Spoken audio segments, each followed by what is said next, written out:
네, 4월 10일 월요일입니다. 오늘 아침 신문은 어떤 소식을 다뤘는지 짚어보겠습니다. 이현웅 아나운서가 정리해왔습니다. 어서 오십시오. 안녕하십니까. 자, 오늘 첫 번째 기사부터 보겠습니다.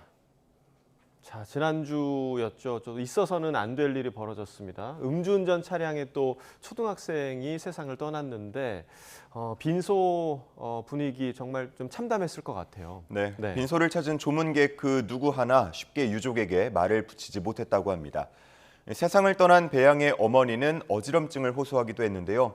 유족 측에 의해서 밖으로 부축돼 나가기도 했습니다. 배양의 친오빠도 눈물을 훔치면서 동생 생일이 한 달 앞으로 다가와서 선물을 사주기 위해서 돈을 모으고 있었다면서 망연자실하는 모습을 보이기도 했습니다. 네. 배양이 그 학용품을 구입하기 위해서 생활용품점을 다녀오던 길이었다고 하더라고요. 그렇습니다. 네. 친구들과 동행했던 걸로 전해지는데요. 오후 2시쯤 어머니에게 전화를 해서 친구들과 조금 더 놀고 집에 가겠다라고 통화를 했습니다. 그런데 21분 뒤에 사고를 당하고 말았죠. 면허 취소 수준으로 핸들을 잡은 가해자는 사고 직전 점심시간에 음주를 했다고 경찰에 진술한 걸로 전해지고 있습니다. 배양의 외삼촌은 또 다른 피해자들이 나오지 않도록 제발 제대로 된 처벌이 이루어지길 바란다며 눈물로 호소했습니다. 네, 어른들이 책임 있는 행동을 하지 않아서 아이들이 희생되는 일이 좀 더는 벌어지지 좀 않았으면 좋겠습니다. 외삼촌 말씀처럼 제대로 된 처벌이 좀 이루어져야겠습니다. 다음 기사 보겠습니다.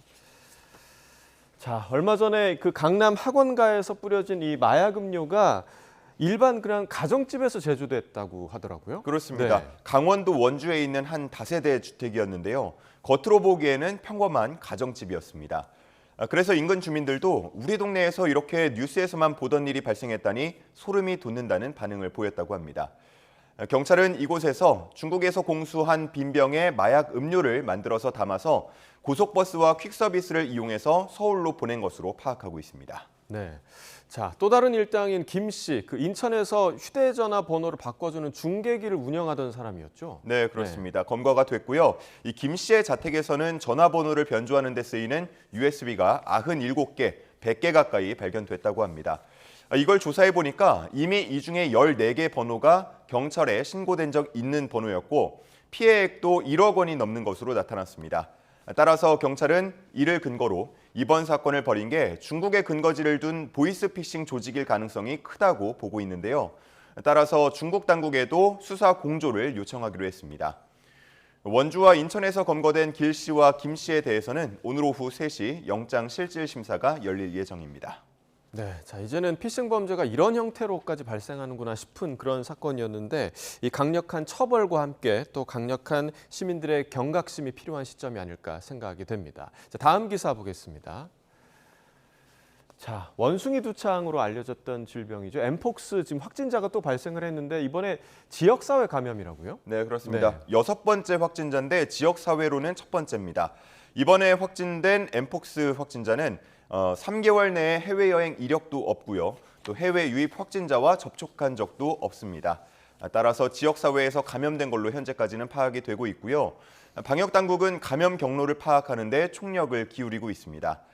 자칫 숨은 전파자를 찾지 못할 경우에 현재 일본과 같이 지역사회 내 감염이 확산할 가능성이 있다는 우려가 커지고 있습니다. 네, 확진된 분이 이제 확진되기 전에 몇몇 분들과 접촉한 걸로 전해지고 있는데 코로나처럼 그 접촉자에 대한 경로도 좀 파악되고 있나요? 그렇습니다. A씨가 피부 발진이 일어난 이후 접촉한 사람들에 대해서는 현재 조사를 하고 또 모니터링을 계속하고 있습니다.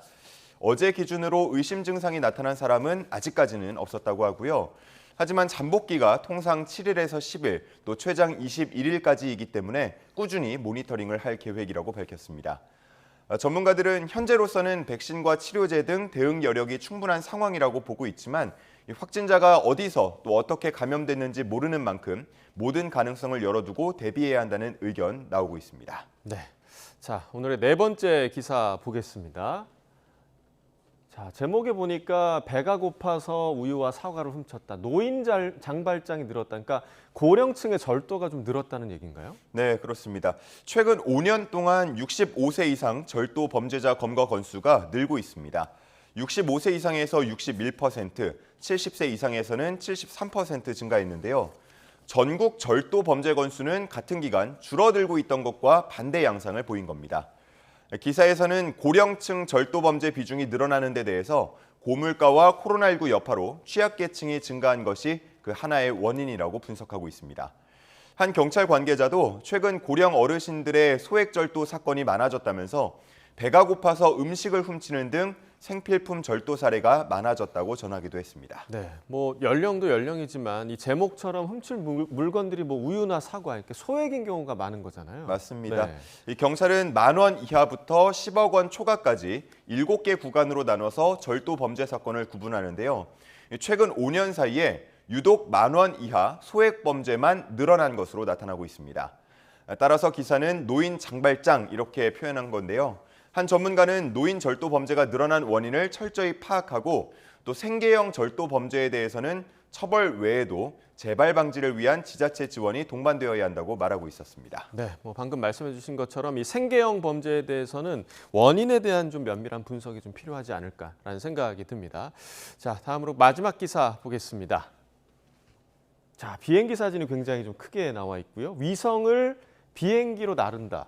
어떤 내용인가요? 네, 이 사진은 뉴질랜드 우주항공 기업인 던 에어로스페이스가 개발한 우주 발사체입니다. 마크2 오로라의 모습인데요.